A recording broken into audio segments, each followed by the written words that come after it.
Subscribe to The Honest Critique for current affairs, movie, book, and product reviews. Also, make sure you press the bell icon to get notified whenever we upload a new video.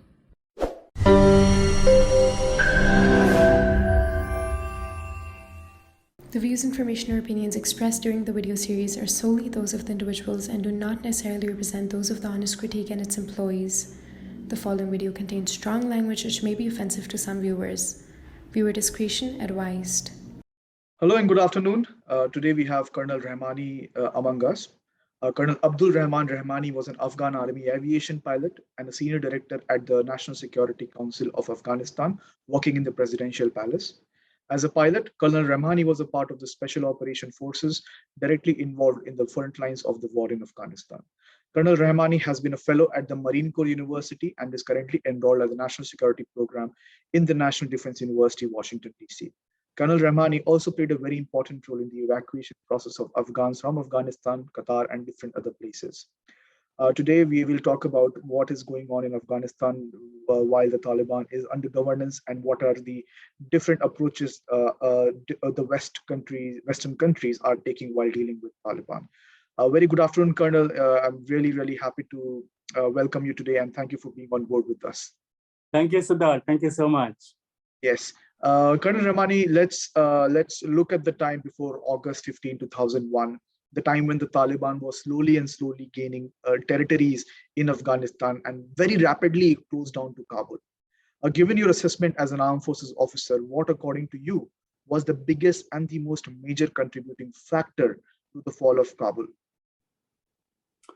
Siddharth, it's a broad question and has a lot of themes and different players played a role into this. What I'm going to do is I will give you my perspective. Obviously, I'm speaking with you in my personal capacity. My opinions does not represent the U.S. government. My current institution where I study, and obviously I'm not talking on behalf of former Afghan government as well. So in my opinion, everything started in 2009. If we want to give a good analysis, I think we have to go back in the time and see where we fell short. Afghanistan was a collective responsibility from the beginning, not only the US, but also NATO countries and also some regional countries pledged assistance to the Afghan government and also Afghan people. But in 2009, when the Obama administration at the time changed the policy and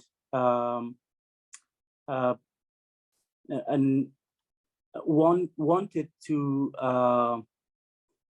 finish the job in Afghanistan in their terms, I think that was the time when everything went wrong. Why? Because at the time, they removed the Taliban from their enemies list. And so did the Afghan government. Until that time, the Taliban were in the watch lists, international watch lists, and also Afghan government was pursuing them. The Afghan security forces were also pursuing them on the ground. When the Taliban suddenly changed from enemies to political opponents, our president at the time called them brothers. And then the US government started back-channel peace negotiations with the Taliban. And subsequently in 2010, they opened an office for them in Qatar with their white flag. And I think that was the turning point in the war in Afghanistan. And until that time, if I speak from the ground forces perspective, until that time, we were in the control. So when we were patrolling around villages or rural areas, the Taliban would flee, to mountains, and then maybe sometimes they would flee back to Pakistan, from where they get their fundings from where they got their support and everything. But 2009, when the dynamics changed in favor of the Taliban, so did the dynamic changed in the villages and rural areas. It was now the Taliban who were pursuing Afghan security forces, unfortunately, and we were no longer allowed in our villages, in our homes, and we were pursued by them. So I'm speaking in regards to Afghan security forces morale. It got down at that time, and it gradually everything played well for the Taliban after that. The government of Afghanistan did not stop peace negotiations with them, so the international community as well. They were getting legitimacy, political legitimacy, even from our neighboring countries. Even some of our best friends started back channel negotiations with them. And those political negotiations obviously had devastating effects on Afghan security forces and their morale. So as we go back to the time, 2014 played a major role because it was called a year that international community would come down to zero. Obviously, they did not come down to zero, but by the time they decided to stay, the Afghan security forces morale was down to a devastating state that the reverse was not possible.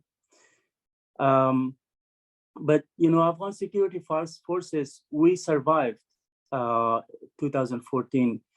Why? There was two major reasons. One, the US government and also NATO countries, they did not take away their critical enablers, like war enablers that they provided us.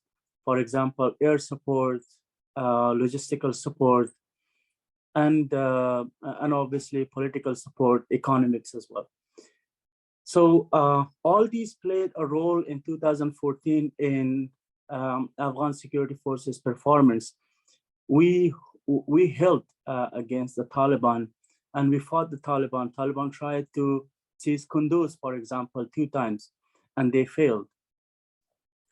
And then when we go back, we come a little bit forward, 2017, the US government announced this new strategy towards South Asia, and Afghanistan played a great role in that. And Pakistan was punished in that strategy. It was in favor of Afghanistan, but suddenly the president of the United States at the time, he changed everything from his own personal perspective. So the strategy was no longer in effect when he was talking, when he was tweeting. And those talks and those tweets had, obviously their effects in the war in Afghanistan. And then the announcement of a special representative for Afghan peace negotiations, obviously Zalmay Khalilzad, and subsequently him signing an agreement of peace with the Taliban, legitimizing them as a state owner, not a terrorist group anymore. Giving them a lot of concessions while asking few in return.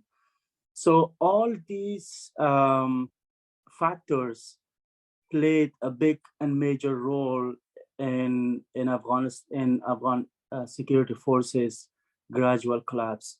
So it was not as perceived that they have abandoned the fight in June, July, or February 2021.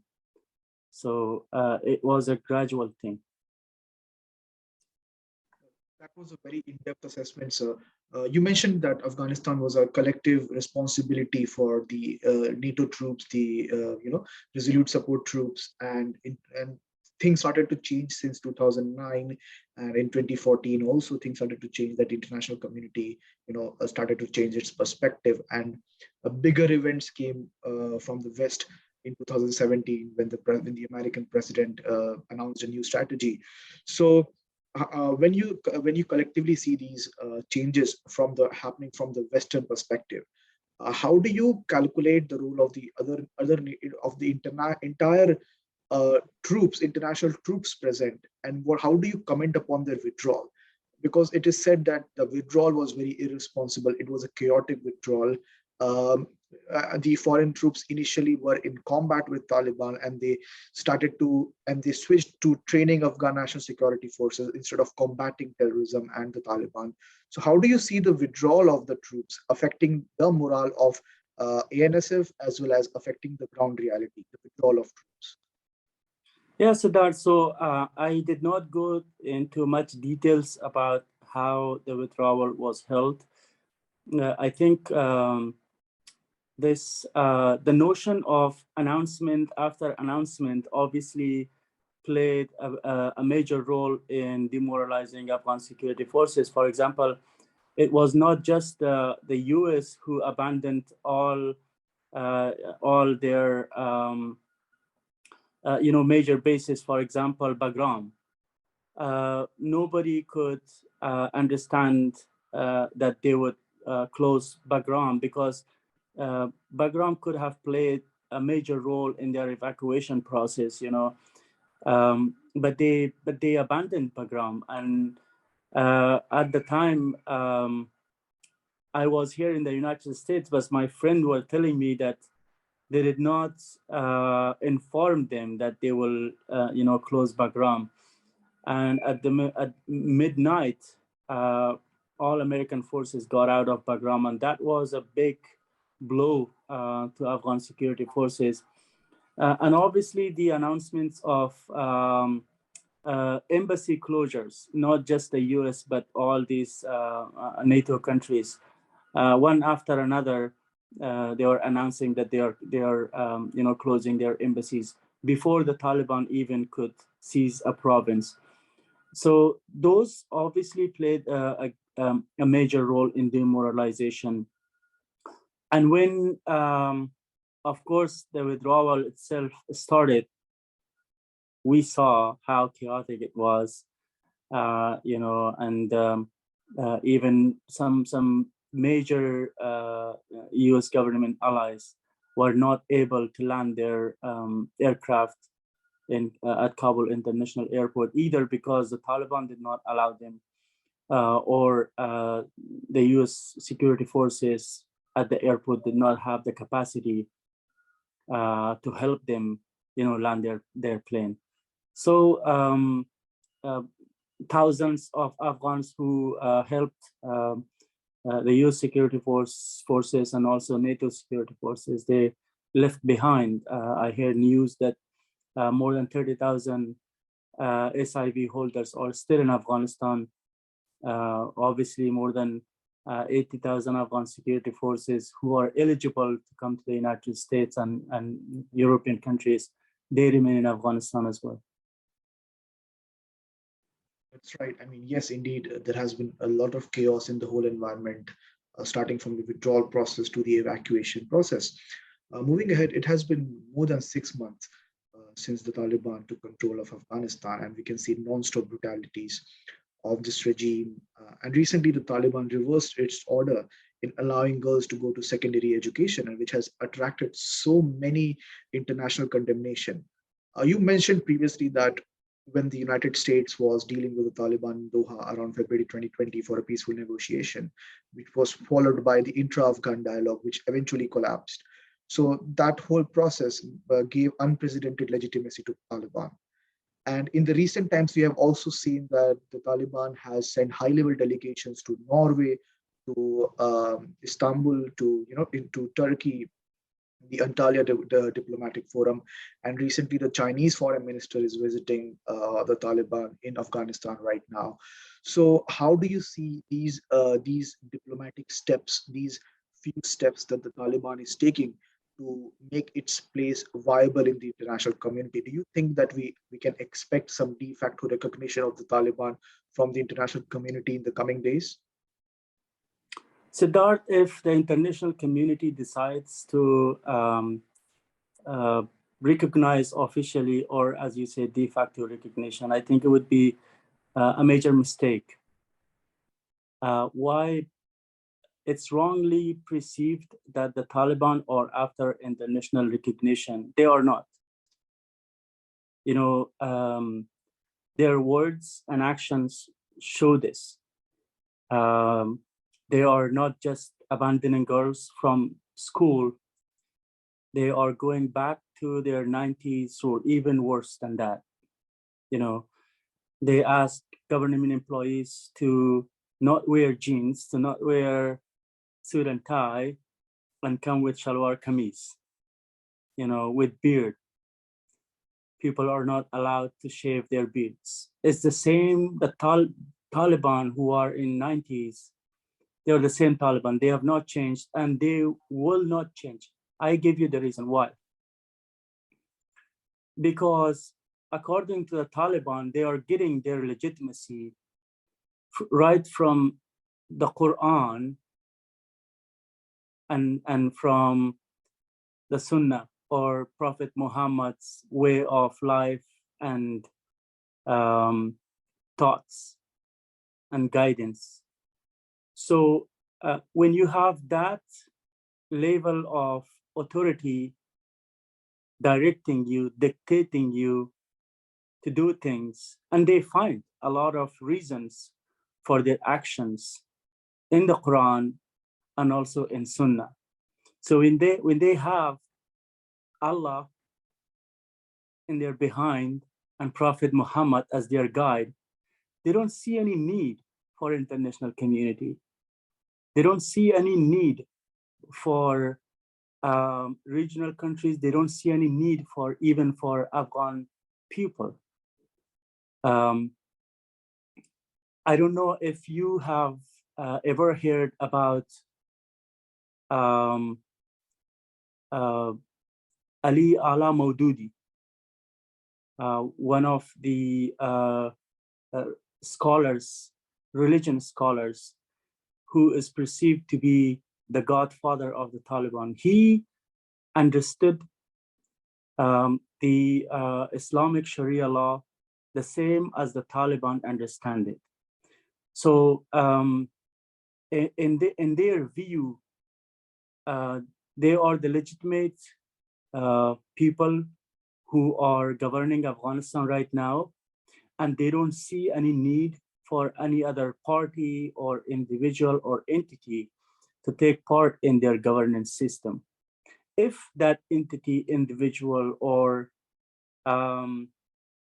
organization is opposing their way of life and their way of thinking, because as I said, you know, they get their legitimacy right from Allah and His Prophet Muhammad, so they don't see any need to go any other place.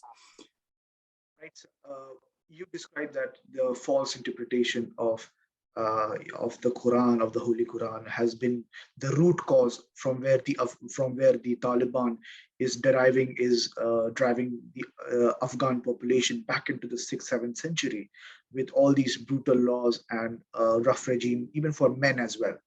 So at the same time, when this is happening on the ground in Afghanistan, the Taliban delegation is busy negotiating with Turkey, with Qatar, with Iran, with Pakistan, with the European Union, with the Chinese. So some experts believe that the Taliban is moderate now, which is completely opposite to what we see on the ground. In fact, the Taliban has, as you mentioned, the Taliban doesn't appear to have changed. But while they are busy ruling Afghanistan with these 7th century laws, they're also having such rough negotiations and such rough diplomacy going on with the Western countries. So how do you see that? What are these attempts that Taliban is trying to make? So when the Taliban seized power in Afghanistan in August 2021, European countries, even at the time, the United States was thinking to give them a chance, and it was exaggerated by Pakistan and by Pakistani authorities, especially Prime Minister Imran Khan. He shouted on international community that you don't have any alternative in Afghanistan. Recognize the Taliban. The sooner you recognize them, the better. He was saying, I mean, this is his words, that if you don't recognize them today, tomorrow you will have to recognize them, right? So there was a state behind their diplomacy. And that state provided the whole roadmap for their diplomacy. But I think that diplomacy is failing right now. And the Taliban themselves are failing it. And Pakistan cannot do anything about it. Even the Pakistani religious godfathers, they cannot do anything about it. As I said, and let me clarify one thing. They do not interpret Quran differently or wrongly. In fact, in my argument, they are interpreting Quran rightly, and that's what keeps them motivating, and that's what keeps them, to ignore any other thing that comes in their way. Even people who supported them for 20 years, they could just say no to them because they have that authority themselves. From the supreme authority. So that's a very nice piece of assessment that you have provided us with. But when the Taliban is busy negotiating, and while it's losing its foot on the international community with recognition, and while they have a mandate over religious scholarship in Afghanistan, uh, the problem here is that the people of Afghanistan are stuck in between. They are the ones who are suffering right now. There are more than 7 million people who are at the risk of starvation. Hundreds of thousands of children are at the brink of malnutrition. So there is a much bigger debate going on related to the humanitarian crisis, that the Taliban is on the verge of acute, that whole Afghanistan is on the verge of acute hunger, extreme poverty. Amid these concerning developments, the United States passed an executive order of splitting the $7 billion of the Afghan central bank into two halves. One shall go to the humanitarian aid in Afghanistan, and one half of $3.5 billion should go to the 9/11 victims. Although this decision hasn't come to action yet, what is your take on this from a policy point of view, as far as the Americans are concerned in this picture? Well, those funds belongs to Afghan people. They are not belongs to the Taliban. They are not belongs to the Taliban government, and they're obviously not belongs to the 9/11 victims. They all belongs to Afghan people, and they should be given to Afghan people, not the Taliban, of course.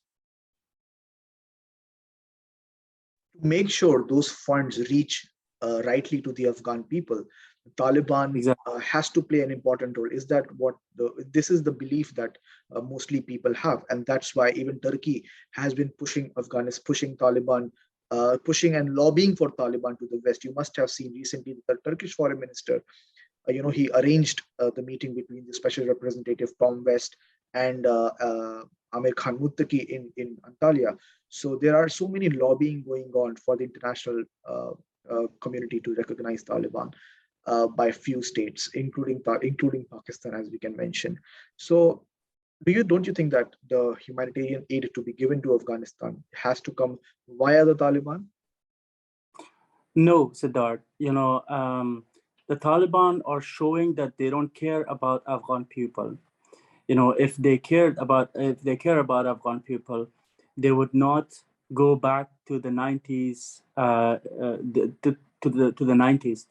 They would moderate, and they would show flexibility in the current dynamics in Afghanistan. They are showing no flexibility. And, as they have disappointed their godfather, Pakistan, and I think they will be disappointing Turkey as well. If not Turkey, any country who would attempt to lobby for them, or any individual who would attempt to lobby for them, would be disappointed because they are savages. They are, in my term, they are terrorists. They will not change. You can't change the mindset of a terrorist who is taking people as hostage, who don't know anything else. They don't know anything else. I mean, in our lifetime, at least in my lifetime, I have not seen a concrete plan from the Taliban for the future of Afghanistan. Have you seen one? I don't think so. Unfortunately, the Taliban has no plan for Afghanistan. They have no strategy for Afghanistan's future. They have no strategy for the economic development. They have no strategy for foreign diplomacy. Nothing. Anything that they would have would come from Pakistan. Given that Taliban is already disappointing its godfathers in Pakistan, and Imran Khan is also losing its footing in Pakistan right now, you must be aware that he's losing majority in the House of in the National Assembly. So these few developments on the eastern side of Afghanistan and the condemnation from the western side of Afghanistan, how long do you think Taliban will be able to hold its control on Kabul, given that there is no strategy as per your assessment? Well, it depends on the international community and also regional countries. As I say, share game in Afghanistan. They have to come up with a plan. Obviously, the Taliban does not have a plan, so we have to impose a plan on them. The international community has to impose a plan or a strategy on the Taliban. How?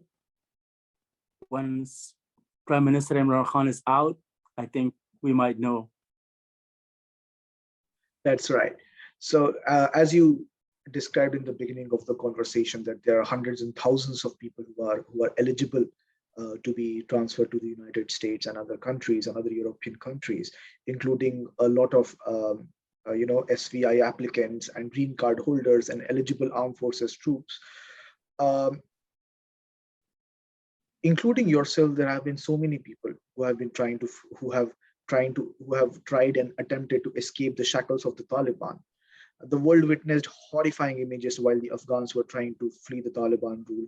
You have actively participated in the evacuation process of many Afghan military personnel as well as many civilians. We would really like to hear, your personal take on the chaotic evacuation. What went wrong and what prompted people like you to help others who are stuck in Afghanistan?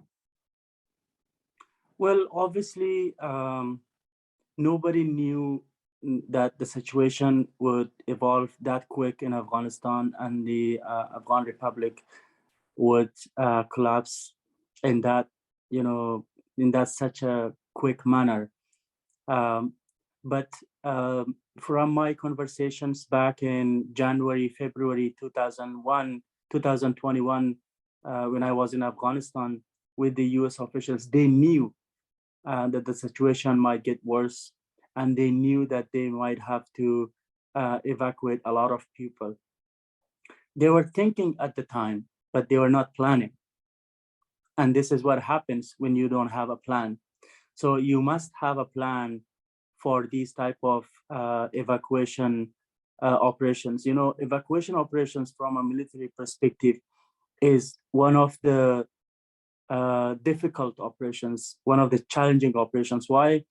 Because you don't have air support, you don't have ground intelligence, which is critical in any military operation. And then you have the enemy looming around you all the time. And then you don't have control over the place where you operate. For example, in the case of the US evacuation from Afghanistan, the US did not have control over Kabul. In fact, they could not take the control of Kabul so they could peacefully and safely transfer evacuees to the Afghan International Airport. And obviously ISIS was looming around. They were waiting for an ISIS attack, and unfortunately it happened. It killed 13 US service members. Those are, the consequences of not having a conquered plan for evacuation. Of course, during the evacuation, you don't have a plan and everything is hasty. So you cannot recognize people who are eligible, who are not. We have seen a lot of people came to the United States that did not serve with the US even a day. My former driver at Minister of Defense, he is here in Maryland right now. He does not speak English. He did not go to school in his entire life. He just crossed the wall and went to Afghan Kabul International Airport, and he was evacuated.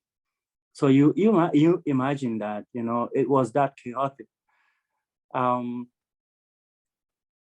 A lot of things could have been done differently. As I mentioned previously, the US could have kept Bagram from where they could evacuate people safely. So yes, that is indeed true. The way you described a chaotic environment without resolute support on the ground, without the potential intelligence to facilitate the evacuation of people. This was indeed a very hasty for countries to execute and evacuate people.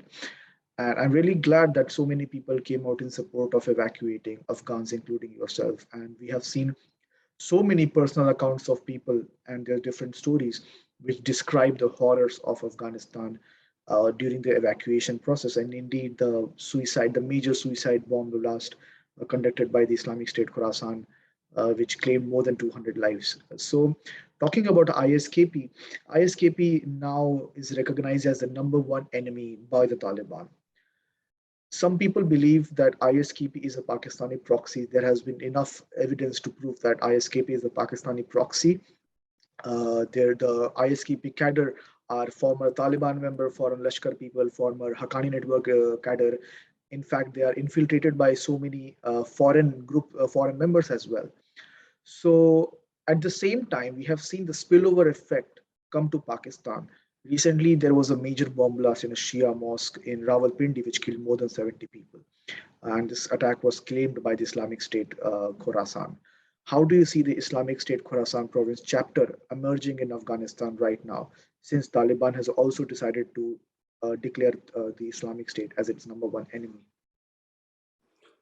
Siddharth, these terrorist groups and terrorist organizations, they have one thing in common. All of them want Islam dominance in the world. It's the notion that is injected in these terrorists from the day when they joined madrasas in Pakistan, and other areas.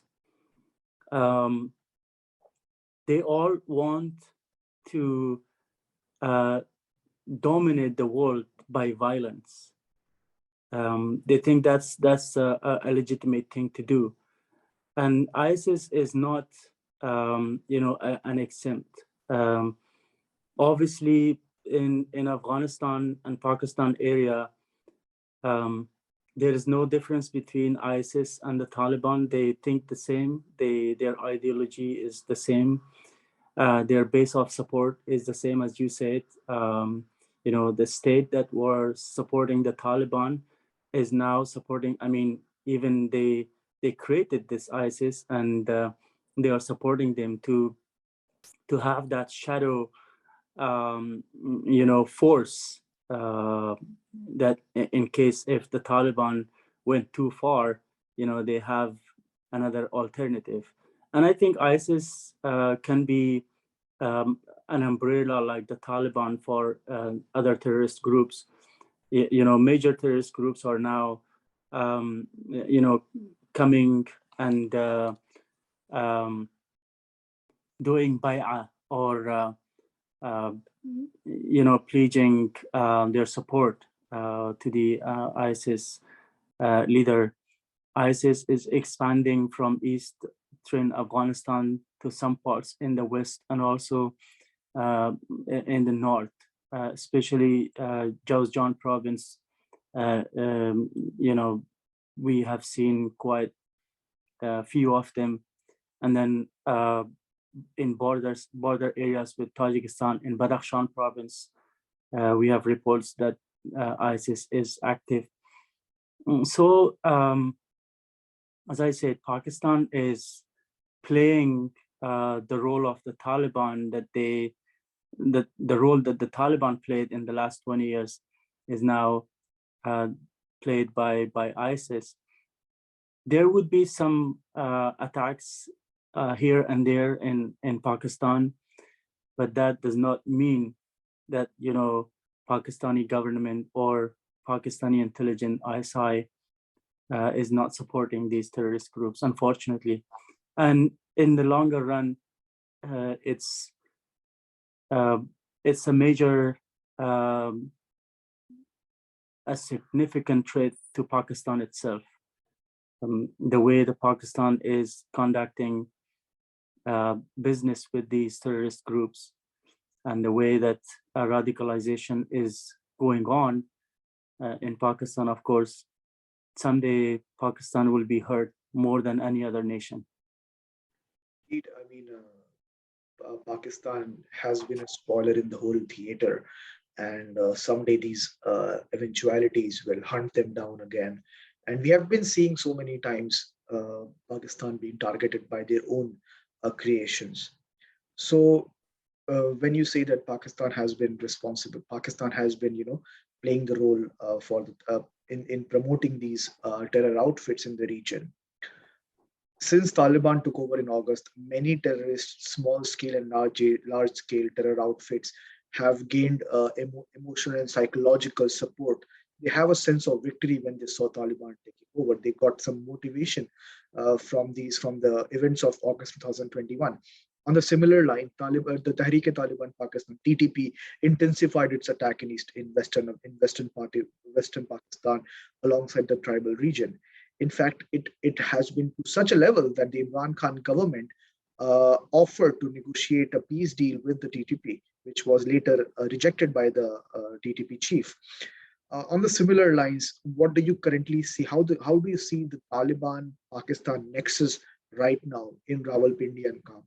What is your personal assessment? While Pakistan is encountering attacks in its own country, they are trying to control the Taliban in Kabul. You have seen the closeness Sirajuddin Haqqani, who is now completely, in favor of public appearances, has had close relationships with ISI. So how do you see that particular nexus playing well in Kabul? Siddharth, the TTP motivation, of course, it's there, but there is a difference between Pakistan dealing with their terrorists inside Pakistan and Pakistan dealing with their terrorists in Afghanistan. When it comes to Pakistani terrorists, they are terrorists for the Pakistani government. When they attack TTP, they would mention that they have killed or injured or have inflicted harm on terrorists. But when it comes to the Taliban in Afghanistan, they are Afghan Taliban for them, not terrorists. So there is a difference. And as far as you have that difference between terrorists, in your mind and your actions, I think you get what I mean, right? So the Pakistan will be, of course, the Pakistan will be harmed itself. So you cannot save yourself by differentiating between these terrorist organizations or terrorist entities. If TTP is a terrorist, then Afghan Taliban must also be a terrorist, but they never dealt with the Afghan Taliban as such. Unfortunately, Pakistan has never learned a lesson from its own misgivings. Like we have seen since day one, since 19s, even in the Kashmir context, there have been repercussions in Pakistan. You know, the more terrorists they make, the more damage they invite to them for themselves as well. But unfortunately for Pakistan, they have never had the lesson.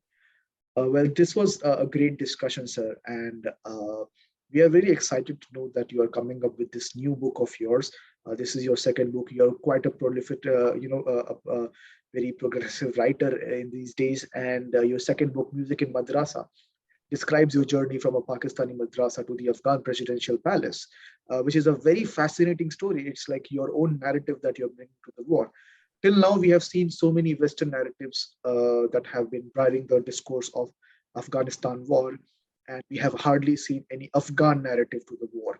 So, what is just so different about your journey that you are wanting to describe in this book?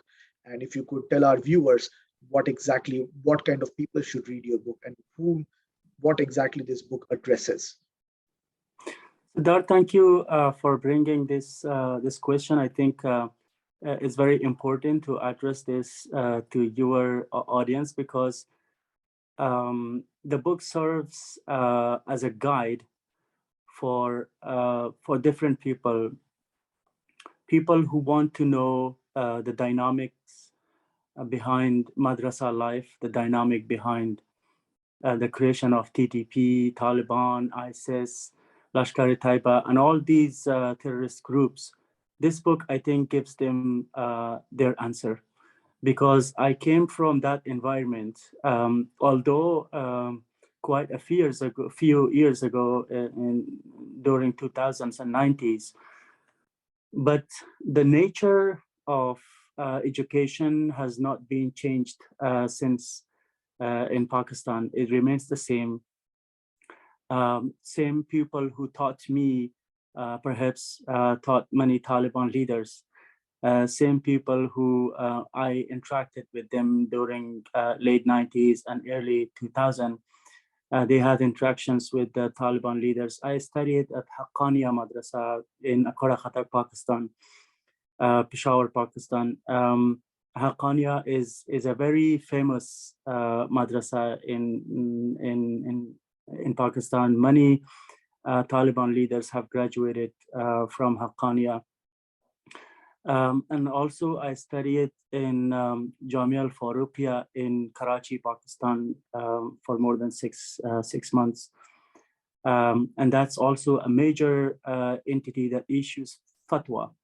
And Taliban had major fatwas in regards to their fight in Afghanistan from that madrasa. So this story will tell my first audience is obviously my Indian friends. I want them to know who they are fighting, who they are facing, what kind of nation, what is their mentality, what they think about India. You know, I remember my first day in a madrasa in Pakistan, when I was asked about Prophet Muhammad's life and so on, 5 pillars of Islam. I was like very young at the time, and particularly the Imam or professor, he asked me, what is the most favorite verses or surah in Quran Azim Shan? I said, it's Qul Huwallahu Ahad. It's a surah that describes that Allah is one and has no alternative. He has not been born and has no son as well. So when I finished reading that, he asked me, do you know the meaning? I said no. And he translated that for me and told me that this verse has came from Allah to oppose Hinduism and to oppose Judaism and Christianity. And that was my first lesson in the madrasa, and that's how they inject the notion of enmity against India, against the West, into millions of children in those madrasas. The madrasas, they play a major role in Taliban's way of thinking. It's a place where they get their legitimacy. After Allah and Prophet Muhammad, it's madrasa, where they go to get motivation. These madrasas also provide them with financial support. Pakistani businessmen from United States to Saudi Arabia to London to UAE all donate money to those madrasas, and they just don't donate. They ask other entities, Islamic entities, in America, in London, in Saudi Arabia, in UAE, to chip in, to put money for those madrasas, and they send those money to those madrasas. People, ordinary people, they donate money, food, clothing, everything for those madrasas. So it's a very fascinating thing to know. Obviously, it's disturbing, but the knowledge itself is very fascinating. I think the reader should read the book to understand that dynamic. And the second part is I speak from the perspective of 300,000 Afghan security forces, because I was part of Afghan Special Forces and also Afghan Air Force. And no one has written a book from that vast numbers. Obviously, I worked for the Afghan government, and I can tell the story of the Republic and how the civil government collapsed. And a major part of the book is dedicated for the evacuation process that I was involved in. And at the end, I compare Islam a little bit with Hinduism and a little bit with Christianity. I think to give the reader a sense that how all these play a role into a bigger context, a context of Islam and Hinduism living side by side for centuries. And now there is a state and several or thousands of entities that are undermining that relationship, and what we can do about it. All right. That was as to my understanding, it is a very complex network of many entities and many participants involved in the whole theater, starting from the madrasas in the tribal regions to the main madrasas, going ahead, and getting sponsorship from abroad in forms of donation, and these sponsorships, flowing into Afghanistan in different forms. And it is so surprising to see that you emerged out of these little institutions as such a great figure, such an inspiring figure. And I'm sure there will be hundreds and thousands of us looking forward to read that book. And indeed, there is a immediate need for an Afghan perspective, from an Afghan national security perspective, to come and tell the story to this world. So thank you very much for bringing the story up. And I'm sure there will be so many people looking forward to reading this book. So it has been an incredible discussion, sir. Towards the end, we always give this task to each one of our guests. And I know that you are a brilliant writer and you are a big time reader also. In our personal meetings also, you have told me about so many books. So I would like you to give us a few book recommendations, probably three book recommendations for our viewers, in whatever comes to your mind. I think the books, are you asking the books about Afghanistan? Anything in general, sir, whatever is your top preference in top three. Yeah, well, in leadership, I think I can give you an address. It's a book called Battleground by General McMaster. It's a very fascinating book. It gives a very good detail in how he was involved in decision making. And also he talks a little bit about Afghanistan, this radical terrorism and things like that. But very vast majority of the book is about leadership and leadership tips. There is also another book by Stanley McChrystal. I forgot the name. I think it's Leadership, and it's about 11 figures that some of them live today, but some of them passed away. And he brings the story of all of them, including al-Baghdadi, the leader of ISIS, and how he was operating and how he was leading his troops, And about Afghanistan, a recent book came out. It's called The Legit, the account of failure in Afghanistan. It's right? Fascinating book. Yeah.